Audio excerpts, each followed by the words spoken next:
All right. One Piece 1139 last week, not this week. And I think I have to start off by apologizing to Scopper Gabon there. I don't know why I thought he was bald.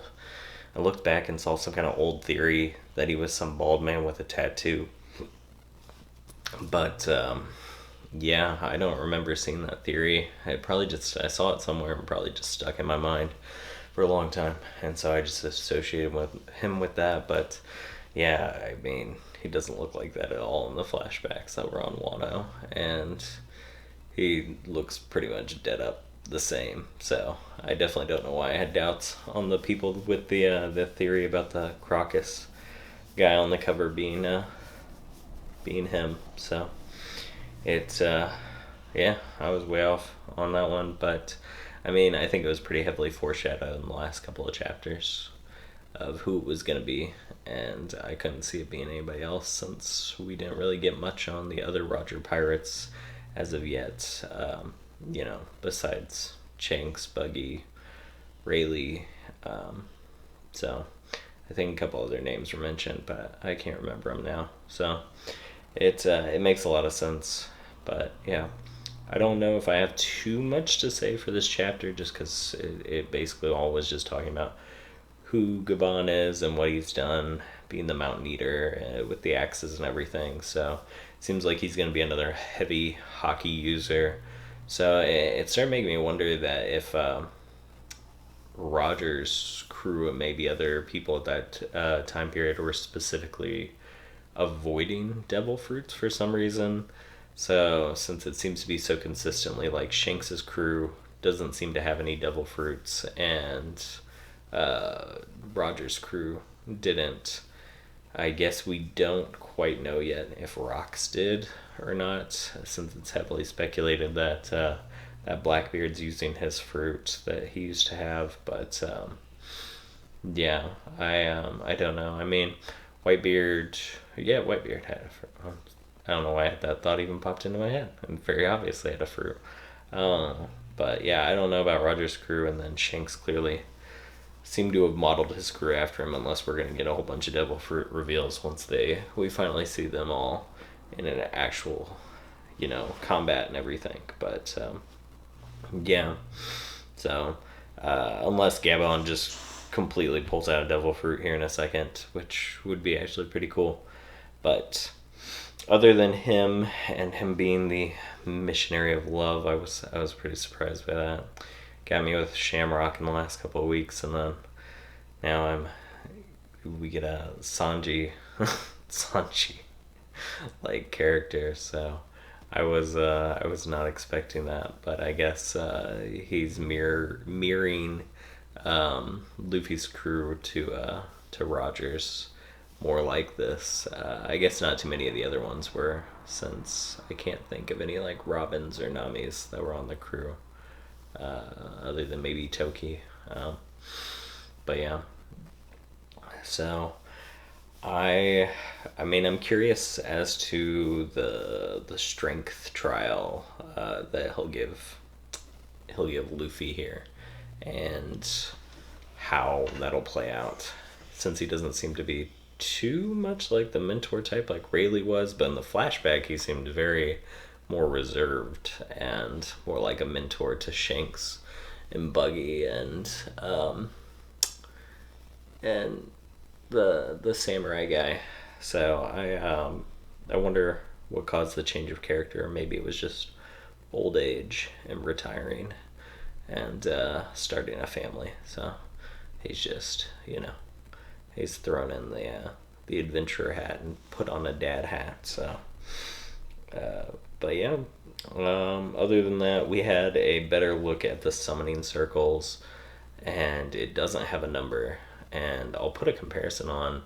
I didn't think about it at the time. I think everybody else probably made the comparison, but the summoning circle that Brooke was shown in on the carpet during his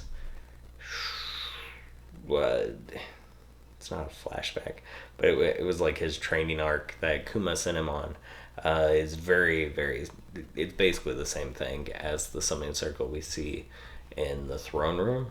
So that, I thought it would have been really funny if like the world government or Emu or somebody was just sending these rugs out to people and then tricking them in and having the, God's Knights just suddenly appear and wreck their kingdoms. But obviously that's not the case from the summoning circle that's dead in the middle of the throne room, which I think destroys any theories of the king colluding with the world government, at least with them visiting him on a regular basis. He might still have been like communicating with them back and forth in some way, and I that's more of what I'm leaning towards, is like the king was regretted his heritage as an ancient giant and they turned on him and attacked him, and Loki probably tried to defend the king, and then I don't know, maybe the world government wasn't even involved in this fight, or somebody came in and kind of cleaned up the ancient giants, just saw it as a like time to cut their military power completely by destroying all their strongest warriors at the time. And but either way, Harold ended up dead, and summoning circle, I feel like if it was there before, like there's no way anybody could have not noticed it, and Roto would have referenced it, been all like, yeah, it's been on the floor for a while, it's always looked weird, but yeah. And it looks brand new, so I guess they just used it. So maybe again they've only just been able to start using the summoning power from like the Mother Flame or something, and so now they're starting to act and everything. So, but yeah, I don't think it changed too much. I know I jumped back and forth on the giant theory, but yeah, it seems to me like Harold was trying to end the conflict and didn't want to be associated with the ancient giants anymore, and the with the world government, that is, and then the ancient giants turned on him and went for like a coup or something in the throne room, and I don't think Loki sided with them. I guess it depends. All depends on this theory. All depends on if how evil a herald is, I guess, and don't know to what extent. Because I mean, he might not be evil, but just trying to trust the world government is very stupid. But it's also, we're looking at it from a reading perspective and not from the character perspective of, if he's seeing this as a losing battle and his people aren't going to survive this conflict, it makes a lot of sense for him to try to mend ways with the world government, so, and get things done. But Loki's part in the throne room is just where I'm fuzzy on, of whether he was with the ancient giants attacking King Harold, or he was against all of them, or I don't know. So I definitely see Jarul there being a bad character, with all the dead bodies of the ancient giants in the throne room, or just in the castle in general, and there have been a conflict, so it's not like they were just there to talk. And unless the God's Knights invaded and they don't leave any bodies behind if they die, then I mean, I guess we've already seen that two of them, well, one, since I think we've only seen Gunko's power, and she overpowered two giants at least. I guess they weren't ancient giants, but still. So, but I guess the only thing left is to kind of like look ahead of where we're going, and I'm still fuzzy on which group's gonna encounter Evil Shanks here. I still call him that, but Shamrock and Gunko, and I'm guessing it's gonna be our throne room battle, and Gunko will cover Shamrock, leaving to go attack the kids at the library. But somehow it's going to evolve into a bigger conflict, I feel like. So we'll probably see more God's Knights appearing before the end of the chapter, and we'll see what happens there.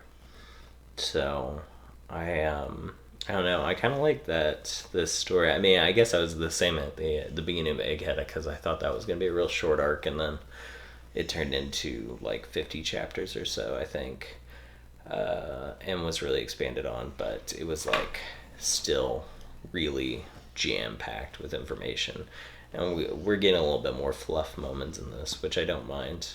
But it doesn't feel like long and drawn out. Like Wano was setting up an epic, and it's not that I don't like Wano. I just like, I don't know, these shorter, impactful arcs are a nice change of pace from Wano, and a few other arcs that just felt like they just kept going on for a while.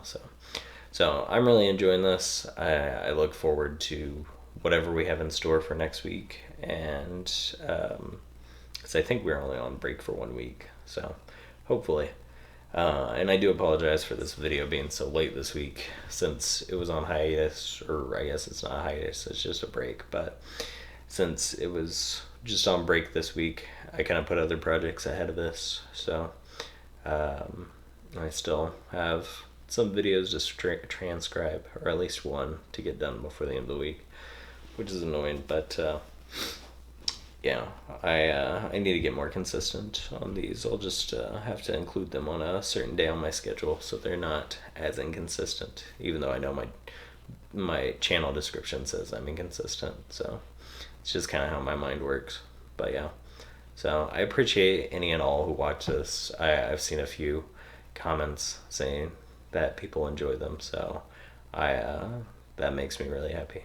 So I hope you all stay safe out there and stay warm. I know it has been freezing cold here, which was a sudden change. So we had a really warm December and then most of January, and now it's just snowing all the time. So you gotta love that. But yeah, wish everyone well. Thank you.